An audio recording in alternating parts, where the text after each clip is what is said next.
ನಮಸ್ತೆ. ಇವತ್ತು ಅನಿಗೆ ನಾನು 2 ಚಿಟ್ಟನ್ನ ಬರೆದು ಒಂದರಲ್ಲಿ ದೋಸೆ ಚಟ್ನಿ ಹಾಗೆ ಇನ್ನೊಂದರಲ್ಲಿ ಬಿಸಿಬೇಳೆ ಬಾತ್ ಬರೆದ್ಬಿಟ್ಟು ತೋರಿಸ್ದೆ. ಅವಳಿಗೆ ಯಾವ್ದು ಬೇಕೋ ಅದನ್ನೇ ಇವತ್ತು ಅಡುಗೆ ಮಾಡೋಣ ಅಂದ್ಬಿಟ್ಟು.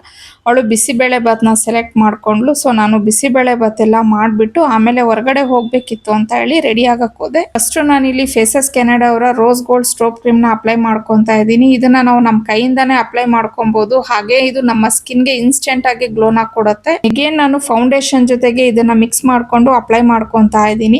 ಇದರಲ್ಲಿ ಶಿಯಾ ಬಟರ್ ಇರೋದ್ರಿಂದ ನಮ್ಮ ಸ್ಕಿನ್ ಮೇಲೆ ಇದು ತುಂಬಾನೇ ಚೆನ್ನಾಗಿ ಬ್ಲೆಂಡ್ ಆಗುತ್ತೆ.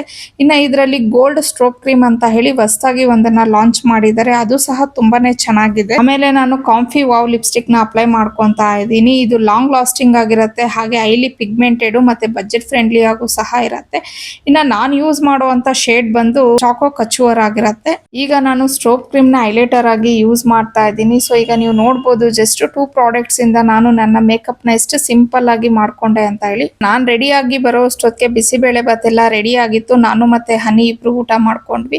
ಇನ್ನ ನಾನು ಊಟ ಮಾಡಾದ್ರೂನು ನನ್ನ ಲಿಪ್ಸ್ಟಿಕ್ ಸ್ವಲ್ಪನೂ ಹಾಳಾಗಿರ್ಲಿಲ್ಲ, ತುಂಬಾನೇ ಚೆನ್ನಾಗಿ ಹಾಗೆ ಇತ್ತು. ಇವತ್ತು ನಾನು ಯೂಸ್ ಮಾಡಿರೋ ಅಂತ ಪ್ರಾಡಕ್ಟ್ಸ್ ನ ಟ್ಯಾಗ್ ಮಾಡಿರ್ತೀನಿ.